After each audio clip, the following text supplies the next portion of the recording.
Okay, hello. My name is Delaney Darlene, and I'm going to be sharing my signature assignment on the adolescent brain.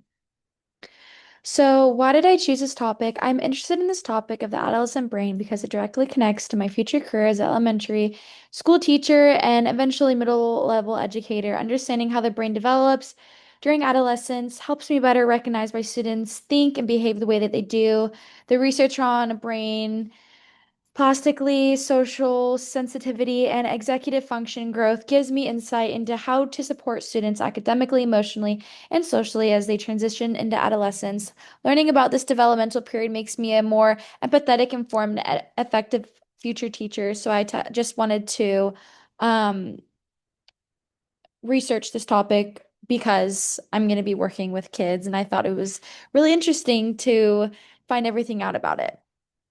Um, Why does what does this research literature have to say about this topic? Research on the adolescent brain consistently shows that adolescence is a period of major neurological change, not just socially and emotionally, but structurally within the brain. Studies from the Annual Review of Psychology, the Journal of Research on Adolescence, and the Journal of Adolescence Health all emphasize that the adolescent brain is undergoing significant remodeling in the areas responsible for reward processing and emotional regulation and executive control. Neuroimaging research shows that gray matter decreases through a process called synaptic pruning, while white matter increases due to myelin, strengthening communication between brain regions. At the same time, the brain's reward and emotion systems mature earlier than the prefrontal cortex, which supports planning, impulse control, and decision making. The timing imbalance helps explain why the adolescents are more sensitive to rewards, emotions, and social feedback. Literature also highlights that adolescence behavior is not simply immature, but reflects on brain design for learning, exploration, identity development, and increased social engagement. Overall, the research agrees that adolescence is a period of both vulnerability, opportunity due to heightened brain plastically.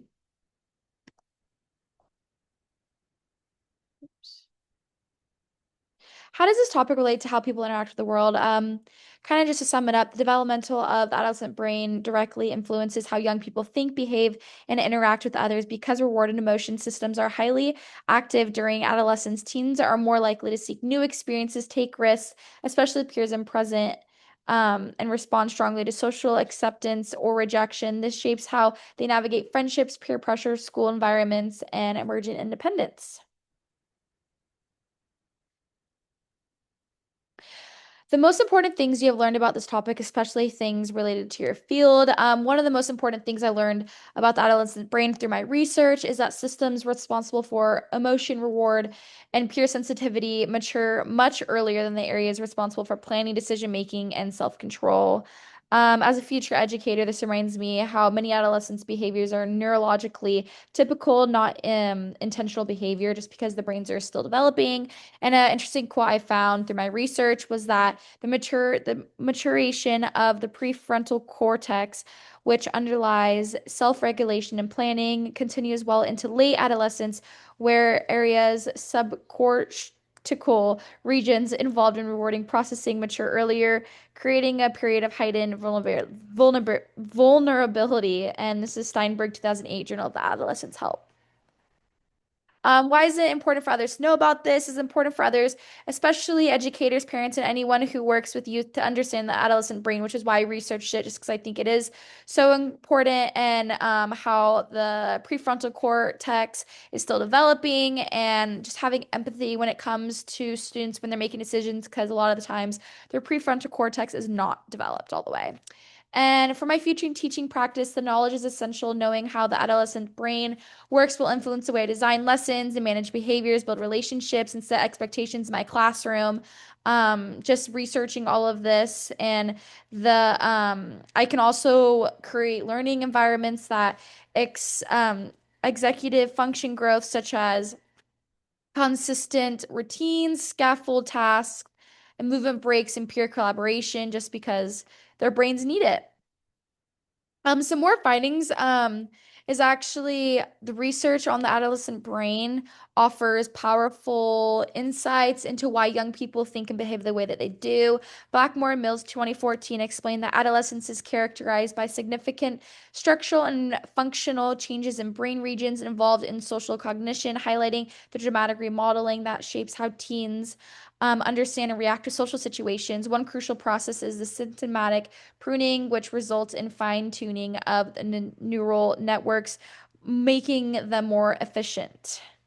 And another quote is that the imbalance between the early development of subcortical regions and pro the proctor maturation of the prefrontal cortex contributes to increased risk taking during the adolescence. I thought that was very interesting. That's another finding I found. Fun fact about the adolescent brain is that the stage of life more fascinating than it may seem. For example, the brain doesn't fully mature around the age of 25. I'm sure a lot of people knew that. I mean, I knew that going into this, but that just means that, the brains are still undergoing massive remodeling and trimming connections and neural ways into fully develop, which is really interesting. And another interesting fact is teens also rely more on I don't know how to pronounce this word, the amygdala, the emotional center of the brain, when reading facial expressions, which is why misunderstanding or strong feelings can happen more easily. And yeah, I thought that was very interesting as well. And just I'm going to apply a lot of this to my everyday life now that I'm going to be a teacher, just the adolescent brain and how the brain is still maturing, all the research I found. And yeah, that's why I think it's very important when I'm in the classroom to make these positive relationships and communication because their brains are still developing. And these are my references. And thank you so much for listening to my presentation.